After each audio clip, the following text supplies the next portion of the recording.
On episode 58 of Pop Culture Weekly, it's all about one of my favorite shows ever, Servant on Apple TV+. I talk with M Night Shyamalan, Toby Kebbell, Lauren Ambrose, Nell Tiger and Rupert Grint. It is all about Servant Season 2. Let's go! You're listening to Pop Culture Weekly with Kyle McMahon, presented by 92.9 Tom FM, an iHeart radio station.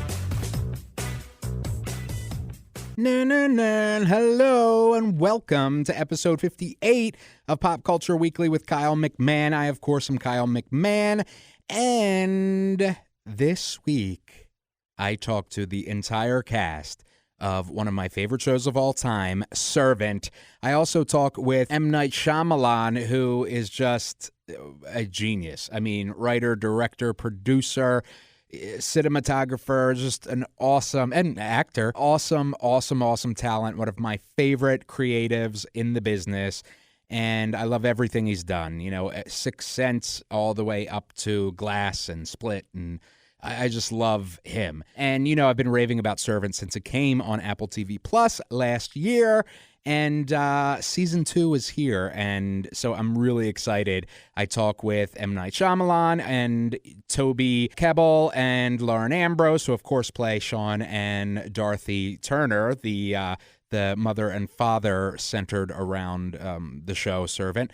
And I talk with Rupert Grint, once again, of course, Ronald Weasley, but relating to Servant, he plays Julian, and he's so good in Servant, and he's actually funny, really funny in Servant as well, which is nice because it's not a funny show, but his moments of humor really, you know, do a lot for a show when you're dealing with the issues that Servant's dealing with. I also talk with Nell Tiger, who of course plays Leanne, the mysterious nanny. And so I'm really excited for you guys to hear this episode. Of course, you can watch the videos go to popcultureweekly.com, click on videos, and you can see all of the videos if you want to watch them as well. And any videos that you might have missed, interviews or whatever. So let's begin with Toby Kebbell and Lauren Ambrose on Season 2 of Servant. Hey, Lauren and Toby, thank you for speaking with me. Once again, I'm so excited to talk to you for Season 2 of Servant. I've been, first of all, with Season 1, I was on the edge of my seat the entire time. And now with Season 2, it's just as exciting and edge of your seat. And I've got to say, these are complex characters, Dorothy and Sean. And sometimes I'm like, Toby, I'm sorry. I'm like, you know, oh, come on, bro. Like, that's what I side with you. And then other times I side with Dorothy. And then sometimes I'm like, oh, I see both of you. You know, it's so complex. What is that like as artists for you, working with characters who are so layered and so complex? It's just, they're not simple, easy characters. Right. It's the joy. It's a dream. Yeah. Yeah. I said it. Oh, it's true. Yeah, go on, Lauren.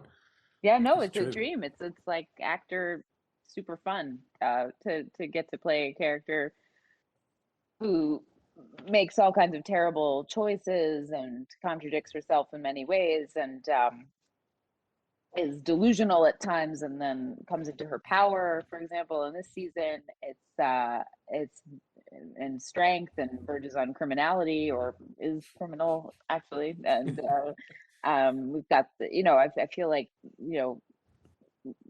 at our best moments we're shooting this play in this brownstone that's been meticulously recreated on a soundstage in Philadelphia, and we're like, these 4 characters, we have these great actors playing these characters, and we're trapped in this house, and it just gets so intense at times.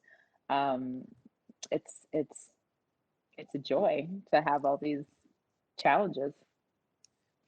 Yeah, absolutely is. And Lauren's right, where it feels like a play, the beauty of it being filmed is we have all these other great artists that Lauren keeps mentioning. We do our bit, but then you've got all these other great artists getting to do that. And you have that in plays, but it's just that that next level, because we have visual effects and we have special effects and we have all these great things that are happening on. But at the crux, there's this great story, and it is about relationships and people and the terrible mistakes you make, and sometimes you get to take it back, and sometimes there's no taking it back, and that's the struggle. And so as we venture into season 2, that's the flip. Now we have a man who believed he had all the answers, and although it was awkward and bizarre, he's doing the right thing by his wife, by his relationship.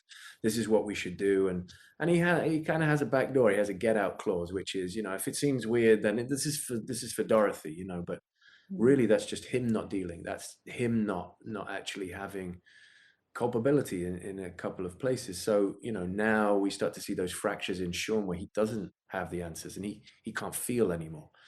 He's lost his sense of touch. So that becomes, what's next? Is it his sight? Is it his hearing? So that panic starts to kick in, and now he wants some answers. Now he wants to know. And now maybe it's about being kind. Was he not kind? So he's searching for these answers throughout, which allows the cult to kind of creep back in.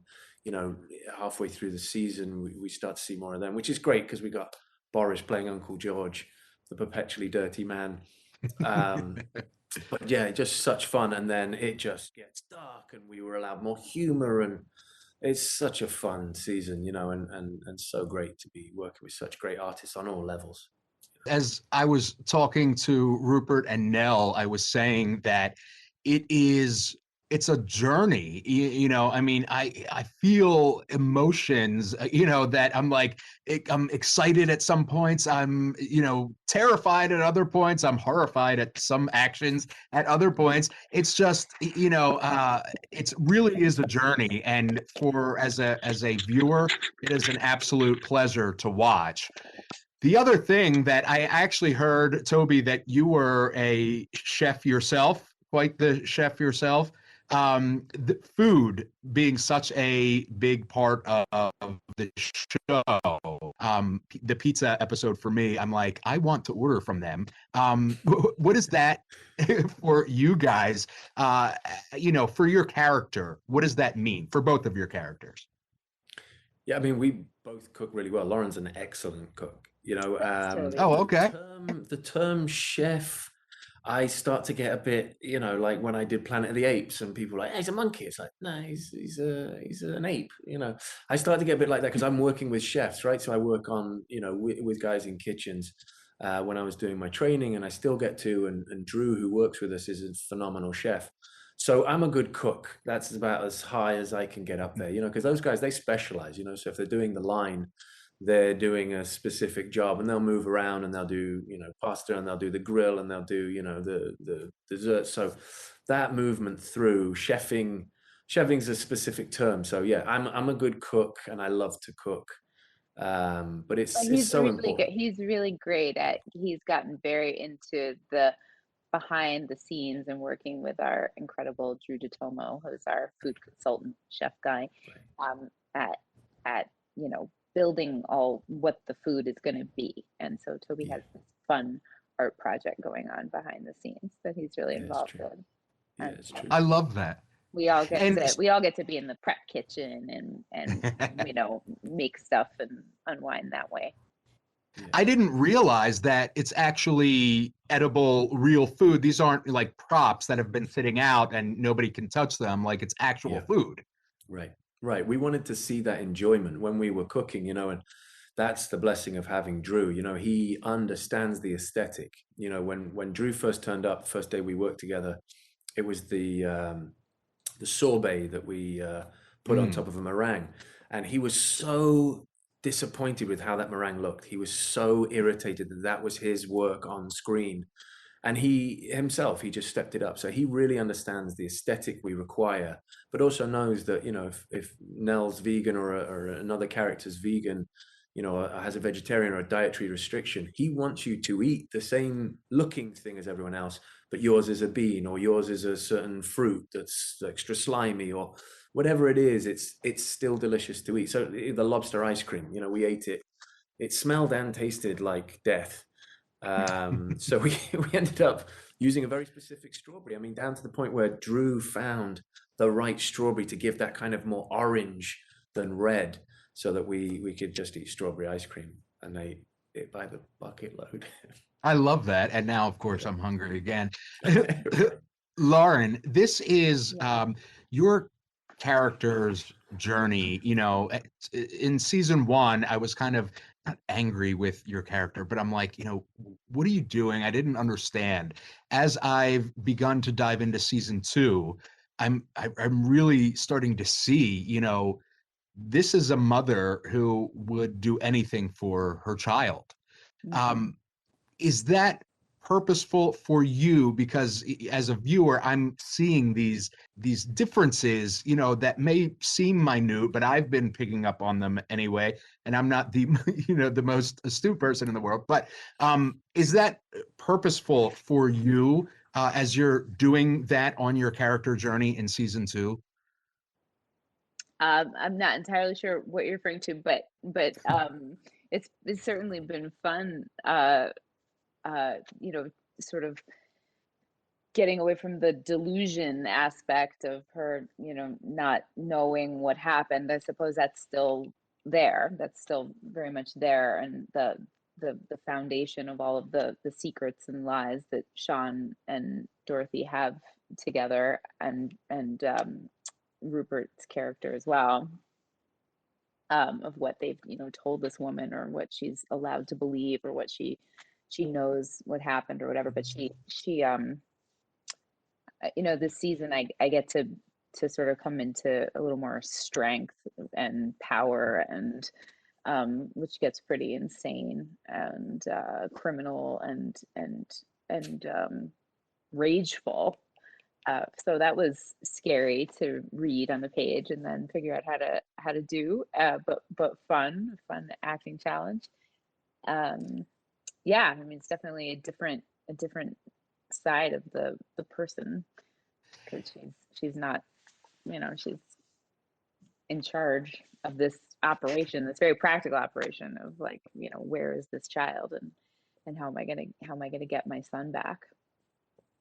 And that's kind of exactly what I mean. You know, in the first season, you're still controlled, you know, in season two, but you're a very controlled character. You, in many ways, and then in other parts, you know, maybe not so controlled. But in season two, it's kind of you've kind of come into your power, and it's I don't know really how to describe it, but it's almost subtle in how in a change from season one, where I almost feel like you're the victim, like, oh, you know, poor Dorothy, where in season two, it's more like Dorothy, it's not poor Dorothy. Dorothy's gonna, like, you know, take charge and get to the bottom of this. Yes, and I think it even verges on villainy. So Mhm. I don't know. I mean, it was definitely hard for me to keep feeling compassionate for the character, but I think underneath it all, like that the trauma is really what's fueling her rage and all of her. It also brought out, I think, interesting dynamic between Sean and Dorothy, because now they're really in cahoots and working together on this operation of you know, getting into figuring out where their kid is, and figuring out the mystery of Leanne. So they're, you know, still lying to each other, but sometimes coming together. And finally, and this is for both of you, for me as a viewer, it's been quite an exciting ride. Every single episode, I was dying for the last 10 months waiting for season two. So now that it's here, are you as you know, people, are you as excited as somebody like me to find out the next chapter in these characters' journeys? Yeah, absolutely. I mean, you know, that's the great thing about working with Night and Apple, as, you know, two entities that are so creative. You know, your hope is that this gets more and more creative, that it gets more and more interesting. So, you know, talking back to the point you just had before about Dorothy's transition, I think one thing that was really beautiful in her performance was this kind of agony that was almost difficult to watch. That it was sometimes you're like, what is going on with this person? And it's that agony that she's in that's lying underneath all of this. I'm okay, I'm good. And that pain was really just phenomenal acting. So it's great to see that we transition into this other problem that we have, which is, as Lauren said, more practical, which is the baby's gone, the nanny's gone, the cult's very real, and they're trying to get into our homes, so yeah, it's great fun. I love it. Thank you both so much for speaking with me today. Thank you for your incredible work on the show, and I look forward to speaking with you for season 3. Thank you. Thanks, man. Thanks, guys. Oh my goodness. I love this show so much, and they're such amazing characters and such amazing actors. I just really, really, really love this show. So let's get into Rupert Grint and Nell Tiger Free and find out what's going on that side of the world in Servant. Here we go. All right. So thank you both for speaking with me again. Season 1 was absolutely incredible. I was glued to the edge of my seat every single episode. I've watched the first few episodes of season 2, and that ride has not stopped. So my question, I have 2 different questions for both of you. Leanne, Nell, Leanne had a kind of hypnotic presence over everyone in season 1. And it seems that we're starting to get a glimpse that might not be the same case in season 2. What is that like for you for that character journey? It's great. It's so much fun to sort of play with the different colors and elements of this character, because there really aren't any limits with her, because we don't really know 100% what she is or who she is. And so it's great. It was a lot of fun to kind of tap into that different zone and that different headspace, and just look forward to continuing to creep everyone out for the foreseeable future. And what's interesting about Leanne is that there's this innocence, and almost like you want to really like her, but then on the other hand, like you said, it's also like, you're also creeping me out. Yeah. Yeah, I think that's a struggle for me, is trying to keep that duality alive and fresh. And, on the one hand, she's just a young girl trying to figure stuff out and, just wants to kind of be liked. And then on the other hand, she is this ethereal being with this kind of, spiritual or religious path, if you will. And yeah, you got to balance the two and make her likable sometimes, but also sometimes like absolutely terrifying. So it's just finding that balance. I love that. And Rupert, your character Julian is, I don't want to say comic relief, but the character itself is just so blunt oftentimes that you're just like, it's kind of a much needed break sometimes in a very tense sort of, edge of your seat way. Yeah. How have you put Rupert into Julian in that respect? Yeah, not a lot, to be honest. Julian is a very kind of alien creature to me. He's completely the opposite, really. As you say, he's blunt. He's kind of in your face, and it's all kind of a front. It's this kind of bravado that I think he kind of depends on, because he's refusing to grieve.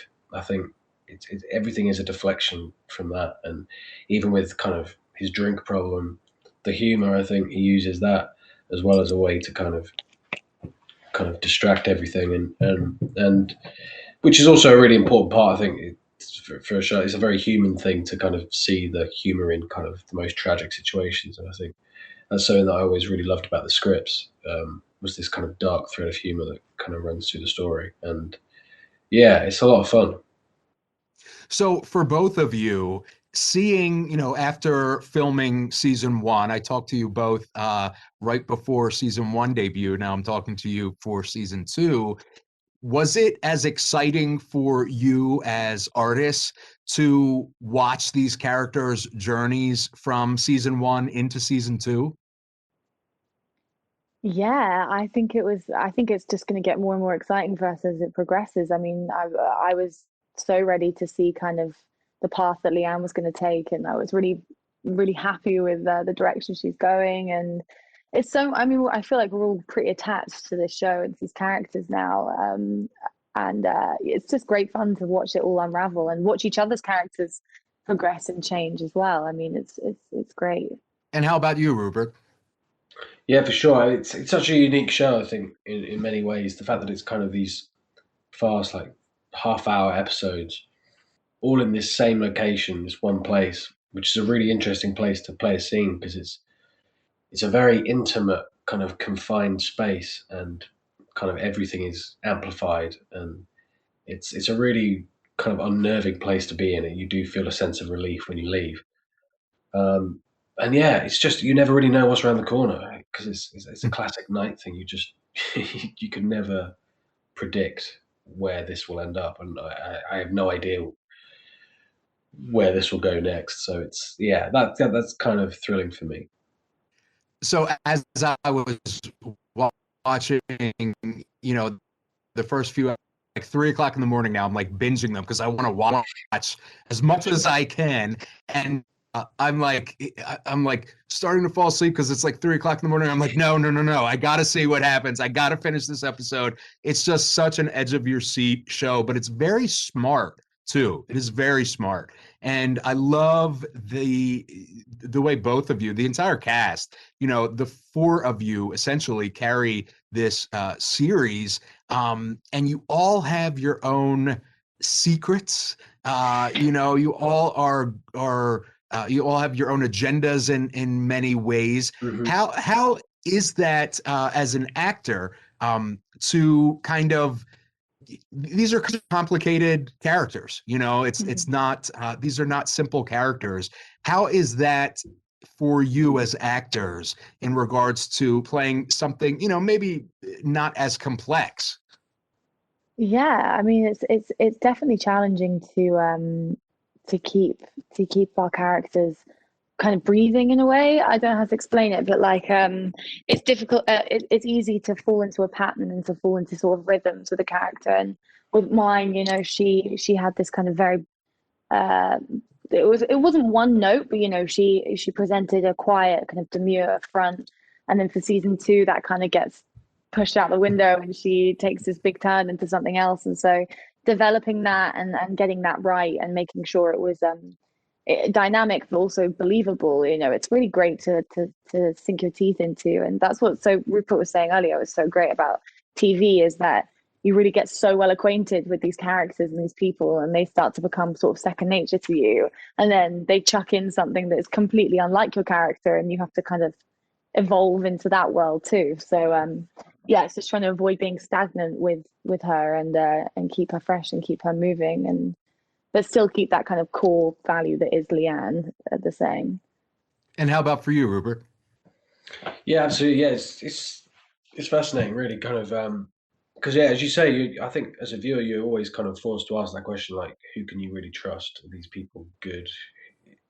Who's bad?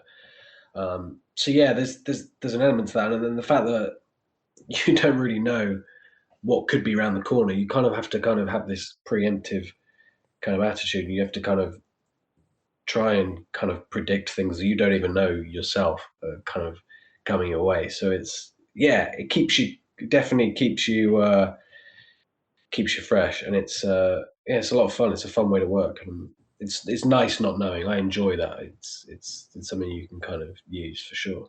What, as actors, what is the best what has been your favorite part of this process? Or even, well, I'll leave it at that. What has been your favorite part of the process of serving, particularly season 2? I'm trying to think. Yeah, so many things. I think well, this time around I've just had a baby, so I've had a whole new perspective. I mean, it's not the best show to be involved with when you've just become a dad, I think. So that's been a really interesting thing for me, kind of a whole new perspective, kind of really understanding the lengths that you'd go for your kid. It's a really kind of powerful love that I didn't really have much of a concept before. So that's been an interesting new dimension for me that I've kind of been enjoying. Yeah, I think my favorite part of shooting the show is just like, I love the content. I love the material. It's really lucky when you're shooting something that you're proud of, and and I love working with the other three. I love working with Toby and Lauren. They're just like, we've assumed this kind of weird little family dynamic in real life as well as on the show, and it's just such a great project and great people to be around. And so I feel very lucky that I actually like all of them, that none of them annoy me. Even though I annoy all of them every day, constantly, all the time, bringing them all of my problems every hour of the day. So food and drink in many ways are very big parts of serve it. Tomato, soup and a piece of toast. Yeah, I lost you halfway through there, but you ended it with tomato soup and toast. So I'm guessing that one was directed at me. Yeah, I had said, Nell, are you like sick of even seeing it at this point? Oh my God. So you'd think that, right? Specifically that brand, I can't eat anymore because I just like, but I actually love tomato soup and toast. Like I'll make that quite a lot, but I use Heinz, which is that just English, or do they have that in America? Heinz? We have it. Yeah. You definitely do, don't you? It's like, probably absolutely. No hate to Campbell's, even though I don't even know if that's the actual one we use. But no, I do still eat it. I eat like Leanne. I'm really picky like her, and I eat simple things. And Rupert, you get arguably a better option with wine and some liquor. What do you think that with you the alcohol is a way to grieve, a way, or as you kind of mentioned earlier, a way for him not to grieve? Yeah, I think it's another way to kind of it's a coping mechanism. I think it's something that he holds on to, and he himself is a kind of very hedonistic person. He loves getting wasted no matter what the thing is. There's drugs or booze or anything. He's one of these people that loves to kind of experience that. There's every scene I've got a glass of something. Wine is a huge part of the show, I think. It's a really fun element, and the food is great because usually kind of on set when you're eating the food, it's just a guy's just made it backstage to look like really great, but not necessarily sprayed like hot chocolate with like shaving foam. Yeah. There's none of that. It's all legit. It's all great food made by actually Toby and our on-set chef Drew. Oh wow! Okay. Yeah. So it's the real deal, and it's amazing. It's all real, the food. That's all. So that brings a whole nother element into it, because now I'm like, wait, it's actual real food. It's not, paint on top of a prop or something. No, Drew would die. No, it's our on-set chef Drew, like Rupert was saying, and Toby, Toby's an amazing chef actually as well. And they have a kitchen on set, and they're constantly cooking the actual food and making it taste amazing. It's really, really quite amazing. I think this show's really unique in that retrospect, that it's, when you see haggis, it's haggis. It's wow. Really, yeah. Yesterday, as I was saying, I was trying to watch. I was trying to get every single second that I could in, because I love the show so much. And I was watching the episode revolving around pizza, and I'm like, I just want to take it out of the screen and eat. It's just so good. It was really good. Amazing. That's Chef Drew's handiwork, that pizza. Yeah, he kind of developed his own new dough. It was insane. The detail is something I love about this. Yeah. Wow. That's awesome. Well, thank you both so much. I really appreciate your time, and I'm looking forward to talking with you for season 3. Yeah. Thank you. All right. Thank you so much. Thank you. Once again, I mean, geez, I just how can you not love the show? I love it so much. I know you guys have been tweeting me at KMac Music or at Pop Culture Pod CA about, you were excited for season 2. And also I'm excited to hear what you guys have to say about the premiere of season 2, episode 1. And let's talk about Servant all season long. But before we do, let's hear from the man, the myth, the legend himself, M Night Shyamalan. Thank you so much for talking with me, sir. I really appreciate it. I absolutely love season 1 of Servant, one of my favorite shows that has quickly become one of my favorite shows of all time. Thank you so much.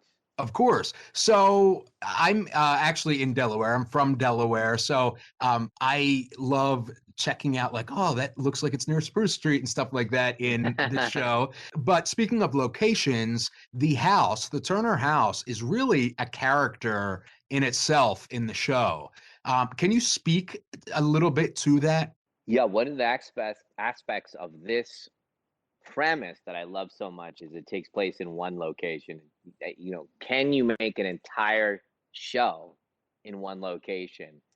I love that kind of play-like quality of it. And so this idea that we're going to stay in this brownstone on Spruce Street in Philadelphia and never leave it and only see the outside world through devices here and there was very exciting for me. And I think Apple, when I first told them that was what we were going to do, I don't think they believed me. They thought, okay, well, the pilot, okay, the whole pilot was in the house. That's amazing. And then the second episode, the third episode, the fourth episode, and they're like, wow, we're still in the house. And then the whole first season. And then I think when it really became like, wait, he's dead serious, is when they saw the first episode of the second season. They were like, you're going to stay in the house? And I'm like, we're staying in the house. That's what we're going to do. And then the idea that I have is that we're going to expand what we're calling the house every season. So in second season, there's a whole section of the house that you never saw before. That's now a part of the storytelling. And then in the third season, there's another whole aspect that you're going to see that you haven't seen. And so I'm already getting intrigued. So for season 1, if I had to, if I had to give a theme to it, I would say grief. Mm-hmm. Season 2, would you say is more about power, or what would you say the theme is? Well, I've talked to the writers this way. I said season 1 is essentially what happened to Jericho. What is the trauma that's hanging over this family? And then season 2 is what is this cult? And what is Leanne a part of? Where did she come from? And then I have one for the remaining 2 seasons, what each of those are. And so that's the structure. Emotionally, I think the whole show is these 2 storylines: a family that's refusing to mourn and the provenance of Leanne. Where is she from and what happened to her on top of it? I love it. Another thing that I enjoy is the food seems to be or is very much a centerpiece of the show in many ways throughout the both seasons. What is that? I personally haven't figured it out yet, if it even means anything at all. But what is it? Am I missing something? Am I can you give a little bit of insight into that? When I think Tony put it in the original pilot and the earlier episodes. I think it came from his culinary background, and both he and I think, really didn't realize how powerful it was, but we kept on wanting it and putting it in, and I started to realize it was almost a way of seeing life, all aspects of life. You're killing something, you're creating something, you're the ripping, the tearing of flesh, the cutting, the things that are delivered to their house that are alive, that are not alive, the perfectionism of it, the art of it, all of that stuff happening because we never leave the house. These things are really powerful, and they have a quality to them that feels like you're experiencing wars or things that are larger, and yet we take that for granted. We don't think about, what it's like to pluck the feathers off of something. But when we spend an episode on that, you're kind of shocked at, oh my God, that's what happens before I eat that chicken or that goose. And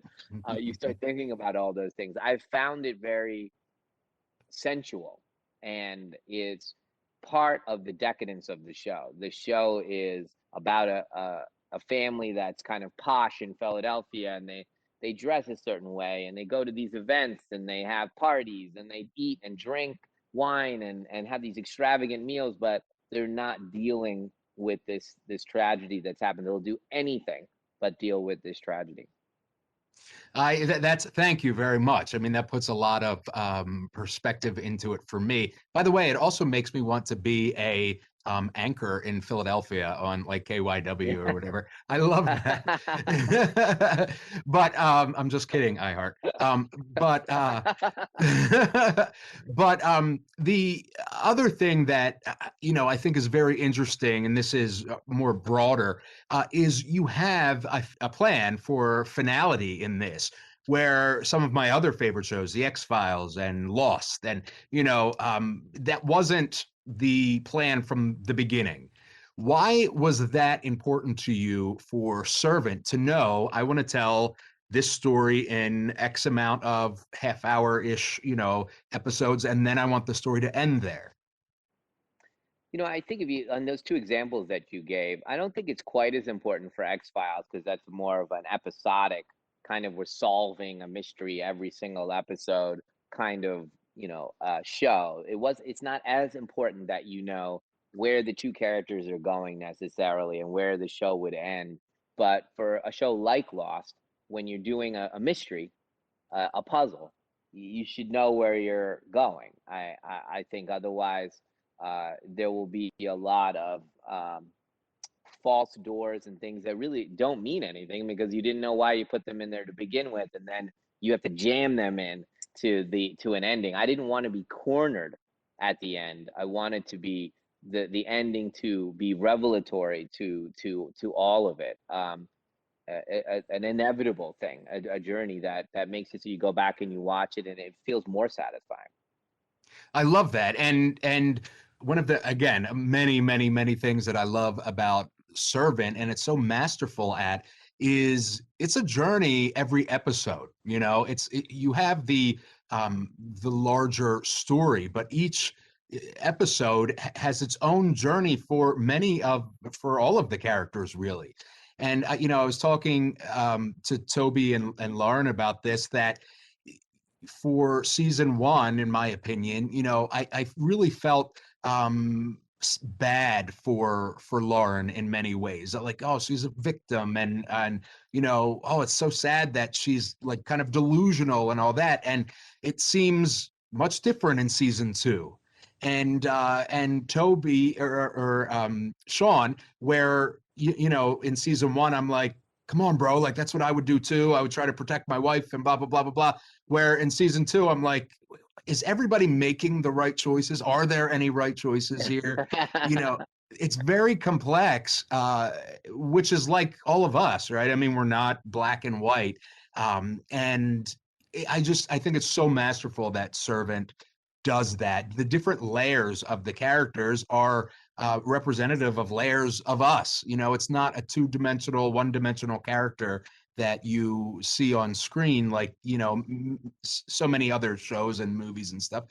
It's very, very deeply layered, and again, I just think that's absolutely masterful. Oh, thank you, man. So kind. I do believe that at the center of it, what happened to Jericho, which you learn in season one, in episode 9 of season 1, is so hard to internalize. It's so hard to deal with that's the engine that's doing all this stuff that you're talking about. It justifies any dark action, any good action, any belief system, because it's why I was very interested in the show. Is when I saw this documentary on a father who forgot his child in the car, and the child passed away. He left him the car in the sun, and it was just so upsetting. And how could there be a God? How could there be anything good in the world if that can happen? Because there's no lesson to be learned. There's nothing, there's no growth that's coming. He was a good man who loved his kid, you know, and just forgot, you know, and that's been, you know, I think in a way, something that's driving me, you know, in the show, just to think for episodes after episodes about, you know, do I believe there's something good out there, or am I just going to get dark, you know? And I flip flop a lot, you know, on that. And so you when I tell my movies and now this show, they're dealing with things I'm struggling with, or I want to learn more about my feelings about them. And this is that, you know, when something like somebody dies of a disease or something, you can say, oh, well, you know, that was meant to be, and, you know, and I can cherish who they were, and they went, and God took, you know, you find some way. But this incident and incidents like it feels like there's nothing good about it at all. There's no way to spin this in any way. And that's what I think the characters are struggling with. And that engine underneath everything is the power of the show. Thank you. And finally, you know, and this, I kind of, what you just said kind of, you know, prodded me to really realize this, is that each character is dealing with, you know, this loss in very, very different ways, but they're all, you know, dealing with it. And that's very, very interesting to me. You know, it's very interesting to me how one is just almost delusional with grief, and the other has turned to, you know, drugs and liquor, and the other is kind of trying to be the hero, the protector. It's just, I love it. Well, thanks, man. Yeah, this idea that they're not having this conversation is, you know, I guess in a romantic, you know, an unrequited love show, you never let the two of them actually say I love you to each other. And in this show, they're not actually ever having the conversation that they need to have with each other, which, because they're scared of what's going to happen on the other side of that conversation, which we totally get, why they're avoiding it. Wow. Well, thank you, sir. I really, really appreciate your time. I cannot wait for everybody to see season 2, and I'm looking forward to 3 and 4. So let's bring it on. Thanks, man. It was a pleasure talking to you. Thank you. You as well, sir. He's a legend, a genius. I absolutely love him. And he's a nice guy. He's really, really, really a nice guy. So I'm really, really happy. That was a bucket list interview for me. I've always wanted to interview him. He's one of my favorites. And I did. So we did it, guys. Anyway, thanks for listening. Let me know what you think of Servant. Let's talk about it all season long. Go, you know, to socials. It's at KMac Music on Twitter and Instagram, at Pop Culture Pod CA on Twitter. You know, I'm on Facebook, Kyle McMahon, Pop Culture Weekly. Just Google it. Wherever there's a social, I'm there. Just Google my name. And we can talk pop culture. So I will see you guys next week. See you then. You're listening to Pop Culture Weekly with Kyle McMahon, presented by 92.9 Tom FM, an iHeart radio station. And the twist is...